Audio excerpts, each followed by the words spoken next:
This program was recorded on March 19th, 2015 before a live audience at New York's 92Y and features Jeremy Piven and Masterpiece executive producer Rebecca Eaton in conversation with the Today Show's Matt Lauer on the series Mr. Selfridge. Thank you very much. So you know how this is going to go. You've already heard the rundown. We'll start with Mr. Selfridge and Masterpiece, then we'll transition into a little show called Entourage and a guy named Ari Gold. And then if time permitting, at the end, I'd like to just spend a little time on some of your deepest, most scandalous secrets. Done. All right, Done. good. Or I can start with those. Yes. It depends on the room.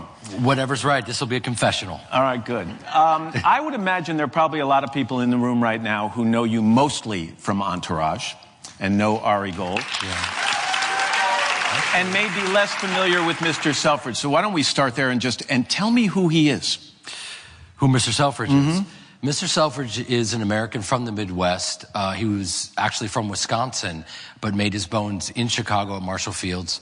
Didn't want to compete against Marshall Fields, so he jumped on a boat, which takes about 3 weeks to get to London at the turn of the century. Arrived, and at Oxford Street there was nothing there. And he decided to spend more money than you could ever imagine today on a store that shopping didn't exist at that time. And he basically invented shopping. If you had money, you sent for your dressmaker, or you shopped out of a catalog.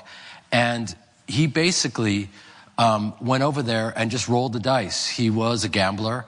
He had a beautiful family and an incredible wife, Rose, and had a very colorful life that played out almost like a Greek tragedy. We were just talking about him backstage a second, and you used the term, he has a little P.T. Barnum in him. He was a showman. He was a showman. He saw it as retail as theater, and he was so ahead of his time. He was the first man-made celebrity. He was a guy who believed in advertising, put himself in the ads, and was there every morning at 9 o'clock on the dot with his pocket watch, and you could go to Selfridge's and see the great Harry Selfridge. Did you have to be convinced to play this role, or because you had some experience with those Marshall Fields windows when you were growing up, was this natural and you wanted to play it? Well, after coming off of 8 years of playing such a reactive, money-hungry, self-consumed, delusional freak. You're taking all my stuff for the next segment here.